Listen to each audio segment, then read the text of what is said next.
Apple time and T-Mobile time are not coinciding. They're like 40 seconds off. Okay, so today's plan is we're going to start with a little review. I'm going to put you to work, and we'll do a check, notebook check, and at the end of class we'll do top hats, okay? Do it at the end.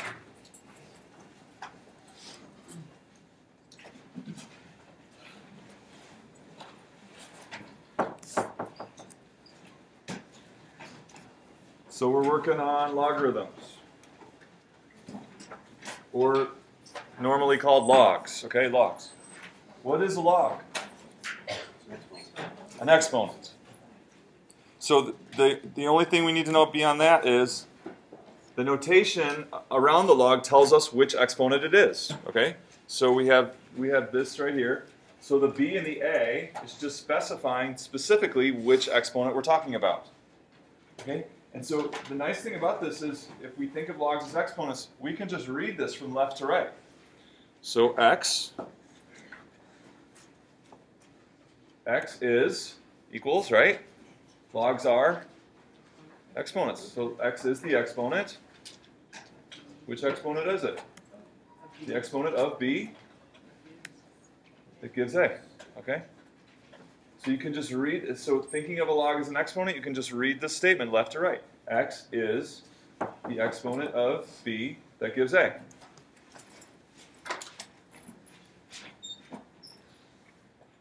So if x is the exponent of b that gives a, then where does the x go?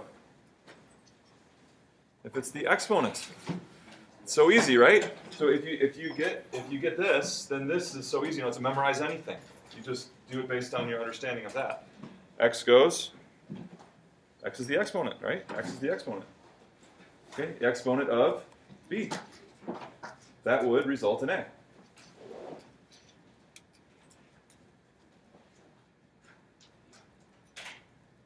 Okay, so our goal is to really understand how logs are exponents in this way, and to use this anytime you want to solve for an exponent. You're just going to rewrite that exponent as a log. You're going to rewrite it as the appropriate log. Okay?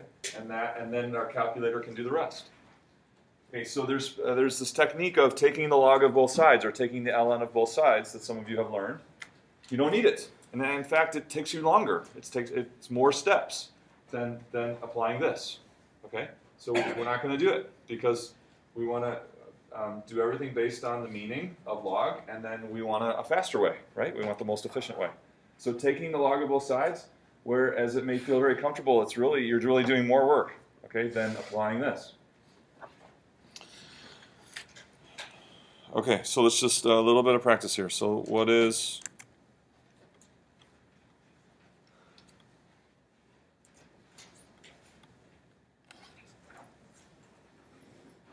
that? He said the exponent of 7, that would give you 12. Agree? So if we call it, let's call it something. Something new. How about n? So how could we, if this is the exponent of 7 that would give us 12, how can we rewrite it? 7 and 8 power. Yeah. You see? Nothing to memorize. The only thing to memorize is, how does the log describe the exponent that we're talking about? It's the exponent, and all I have to do is read it left to right. It's the exponent of 7 that gives you 12. So therefore, we want the exponent of 7 that gives us 12.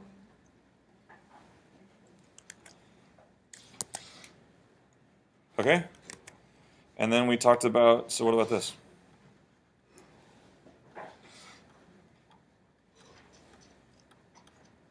What if you saw that? If there's no base, that's noted there, then the implication is 10, because our number system is all based on base 10. 10 to the 1, 10 squared, 10 cubed. That's how our numbers are given. So that's why if there's no base, it just means base 10. So let's call that C. So if this is the exponent of 10 that gives us 0.75, how can we rewrite it without a log?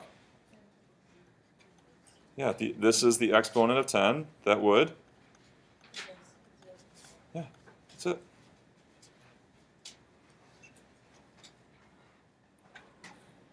Any questions?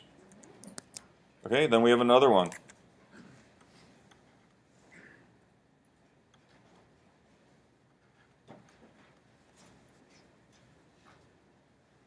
So when you see ln, natural log, it's still a log, so it's still what? It's still an exponent. Okay? It's just, it's an exponent that has a particular base, or exponent of a particular base, which is what? E. Okay, so if I call this A, and then let's some G. So this is the exponent of what base? E. That would give 203. So it would be E to the G would be 203. So a natural log is nothing more than, it's an exponent also, because it's a log. So but in its this particular exponent, that would have E as its base. Okay? So this is the exponent of E. So this is exactly the same as doing this. It's just a shorter version. Those are exactly the same.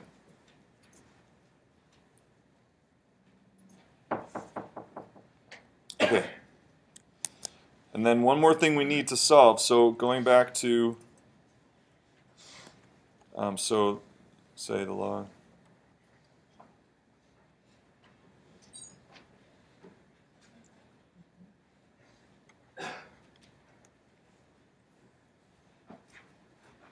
Okay?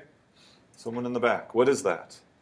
Someone in the back. What did I just write down there? Well, it's the log base 2 of 9. But what is the log base 2 of 9? What is that? Yeah. The exponent of 2 that will give you 9, right? So if we wanted to get, so let's approximate that. So 2 squared is what? 2 cubed is what? And 2 to the 4th? So here's some exponents of 2. An exponent of 2, so an exponent of 2 that gives 8 is 3. The exponent of 2 that gives 16 is 4. So now we're asking about the exponent of 2 that gives 9. What would you estimate it to be? Between 3 and 4. Closer to 3 or closer to 4? Closer to 3. So maybe we're guessing 3.2, say. Let's just guess something, 3.2. So, but we want a better approximation than just a guess. Okay, we want something better than just a guess. So that's where the change of base formula comes in. Your calculator only can do base 10 and base E with the push of a button. So we want to use that. The change of base says that we can take any log, change the base to whatever we want. So we can change it to base 10. And you can take the log of this value and divide it by the log of the original base. As long as these bases match, it'll be equal to this log right here. So this should also be the same as ln of 9 over ln of 2. So take your pick. So it's also equal to the log base 50 of 9 over log base 50 of 2. Doesn't matter what you pick, but we're going to pick one of these two because that's what our calculator has built in, right? So all of these are the same, and they're all equal to the exponent of 2 that would give 9. And we're expecting something around 3.2. What is it? 1.6? 169? Okay, so that's an approximation. So there's gonna be more, but this is a good approximation for the exponent of 2 that will give us 9. So this is called the change of base formula. It allows us to get a good approximation using the built-in logs in our calculator, either base 10 or base E. But the change of base formula allows you to change it to any base that you want.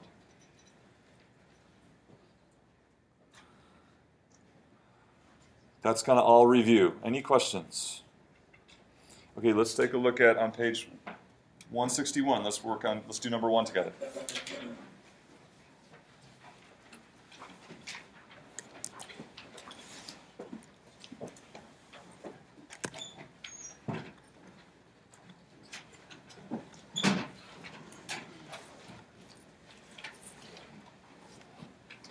Okay, so it says that, yeah, page 161. It says there we had 781, 870 in the year 2000, and we have a continuous percent rate of 5.45%.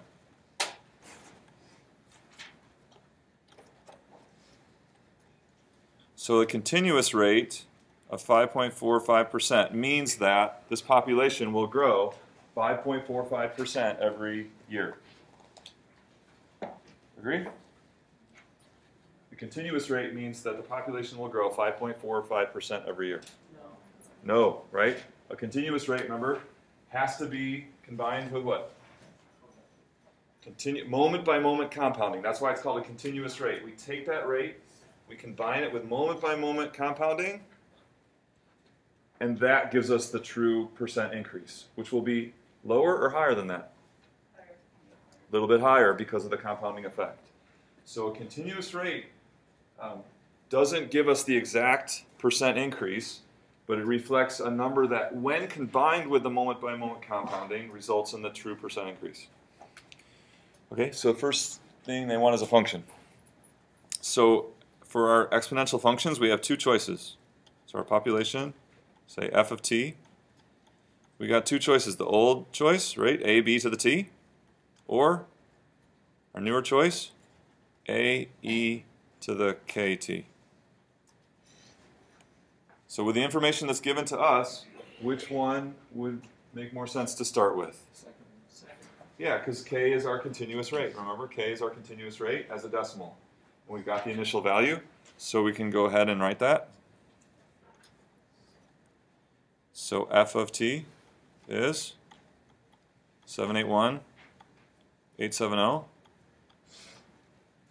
e to the, right, 0.0545 t.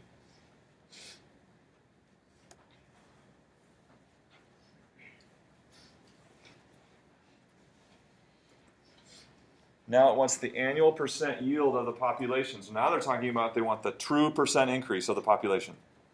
True percent increase. How are we going to find the true percent increase? Yeah, this, remember, our original form gives us the growth factor, and from the growth factor we can get the true percent rate. So how are we going to get B?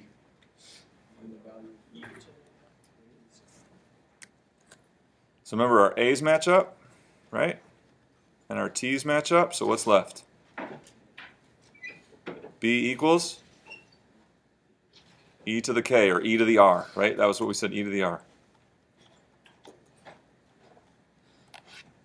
Okay, so we're going to take, for part B,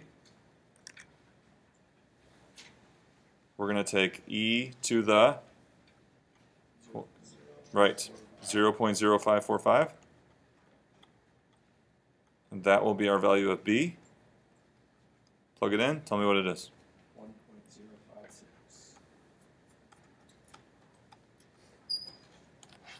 So remember that K is a continuous rate. Is B a rate? Is B a rate? It's a growth factor. And what is, in general, what is a growth factor? What does it do? Or how is it used? Remember what growth factors were? It's the whole key to this. Was it? Multiplier, right? Multiplier on output or input? Previous output to get next output, right? So this is a multiplier. It's not a rate, but we can get the percent change from it, which is like a rate. Which is the percent change? 5.6% increase. That's like a rate now. Now we're back to a rate. But the B value itself is it's the growth factor. It's the multiplier on output to get the next output.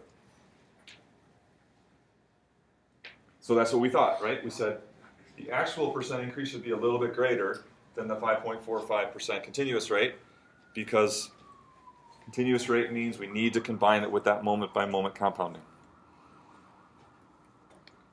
Are we good so far? So that's all review. So this new one is, it wants to know how long will it take for the population to reach 1 million?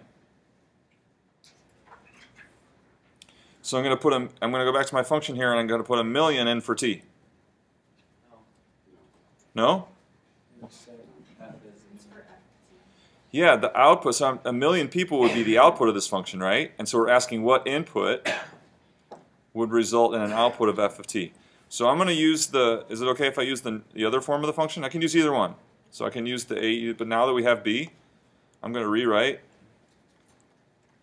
the function as 781,870. Same function, just different form. Is it fair? Can I do it? Yep. And so now I want to set that, the output of that, I want to know the input when the output is 1 million.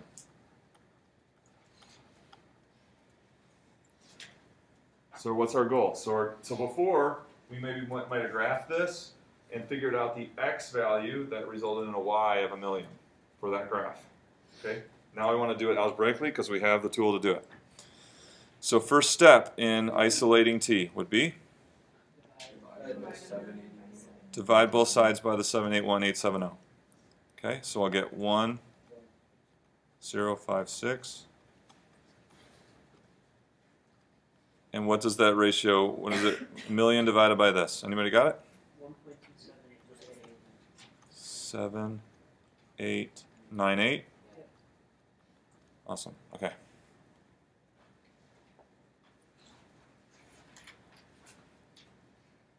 Well, and we want to know what t is.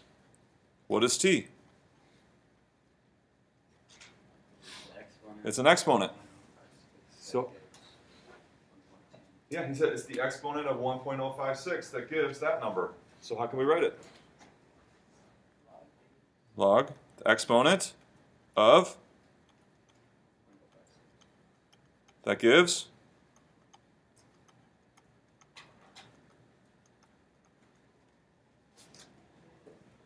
so this is the whole point. When we need an exponent, we need to know the number of an exponent, we write it as a log, because that's what logs are. They're exponents. So which log do we need? We need the log that gives us the exponent of 1.056. That would give us 1.29, this number, 0.27. That's that log right there. Okay? Now, so this whole thing, it got kind of long, but this whole thing is just a single value, right? It's indicating a single value. It's indicating the exponent of 1.056 that would give 1.27898. So it got a little long there, but don't forget that that whole thing is just one number. And how can we get a good approximation for that number? Change the base. Take your pick. You want to do ln or log? I heard ln first. Great. ln of the top one over ln of the original base. Crank it out. Tell me what you get. How many years?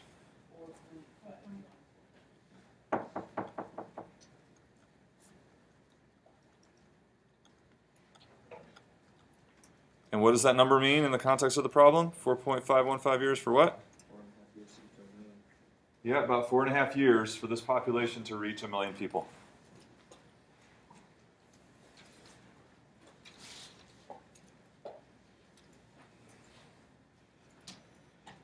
Okay, so there was lots going on here, but the key thing was this step. This is kind of the new thing now. This is the key step. We needed to know the value of an exponent, and so we rewrote it as its equivalent in log form, so that we could have the calculator get us what that exponent is.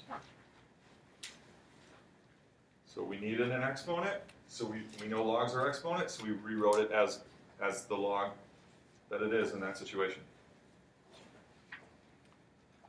Questions on that one?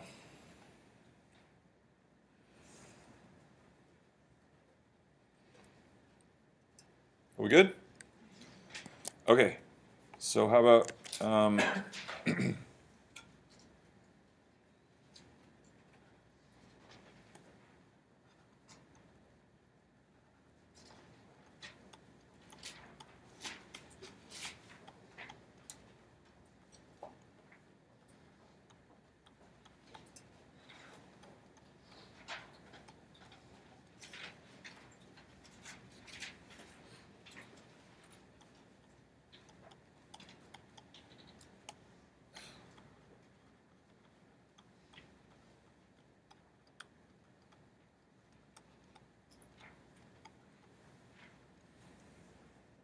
we have some mass of some substance, say it's decreasing 26% per year. We want to know the continuous decay rate. The continuous decay rate. Okay. Is it 26%? Something different, right? So remember, we have our two different forms. We have AB to the T and AE to the KT. So this 26% per year, does it relate to the left side or the right side of this equation? He wants the right side. That 26 per year, he says this relates to this. Agree with that? 26% per year. Is that the continuous rate or the true rate of decrease? True. No, that's the true rate. I'm telling you it decreases that much per year. So our true rate of decrease, is that going to be with e to the k or is that going to be b? B, right? So what is the value of b? 0.26. Agree with that?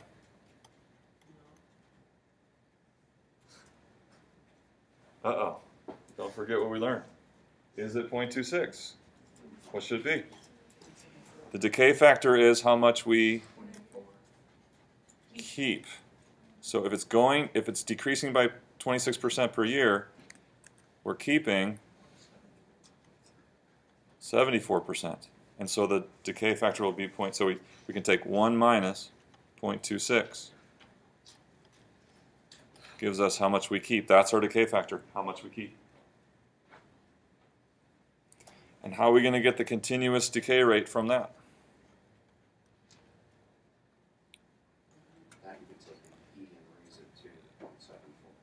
E to the 0.74. Is that right? E to the 0.74. No, B is 0.74. B is our decay factor. Our continuous rate is K. That's the unknown. So E to the K is 0.74. B equals E to the K. Our decay factor, what we keep, is 0.74. And that's equal to, B is always equal to E to the K, or E to the R. Okay, I'll stop right there. Just getting lots of wrong answers coming out, so I want to make sure we understand what's going on. Does anybody have a question following this?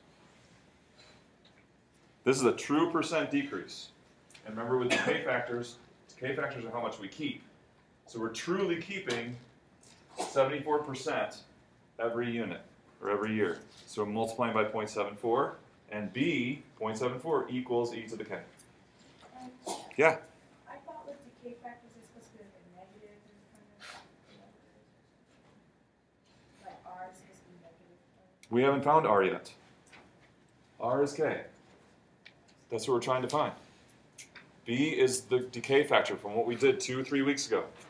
It's the number you multiply to take that portion of what you had before. So if we're always taking 0.74 what we had before, we're going down 26% every time. So that's kind of like that first step there is kind of like from 2 or 3 weeks ago. Now we know we have this other form, this continuous form, where B equals E to the K or E to the R.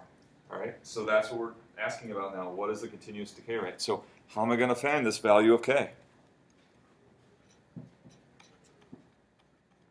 How am I going to find this value of K? Yeah, so K is an exponent. So we want to rewrite it as?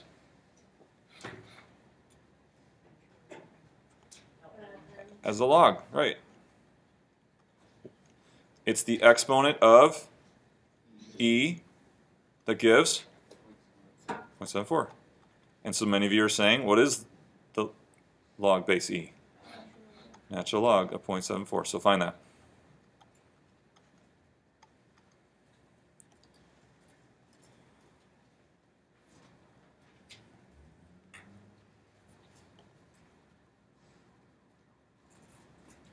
Tell me.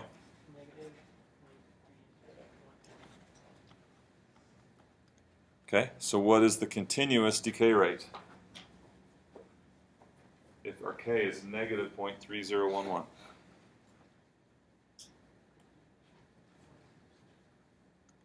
%30.11%.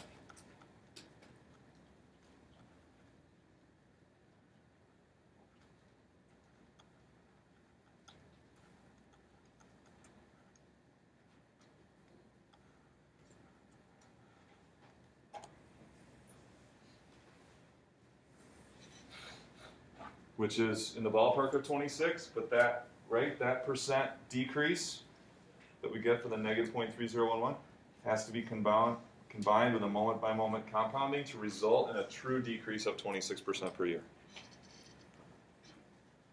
Again, the main point of this example was this step right here. We need to find an exponent, so what do? We write it as its log. In this case, it's a log that we can just put in the calculator because our calculator can do natural log. So that's the step that is emphasized here. If we want to know an exponent, we write it as its equivalent log because logs are exponents.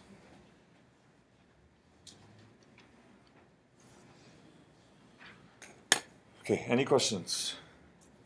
So what I want you to work on while I'm doing some checks here, page 166. I'll write it up here in the corner.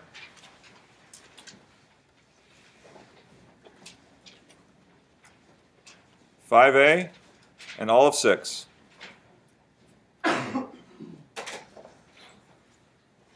All of which are opportunities to apply this. All these questions are like the ones we've done here, opportunities to apply this idea that logs are exponents, and we can specify any exponent using a log. And then use the change of base if you need that exponent, a good approximation of that exponent. Use your calculator and the change of base formula.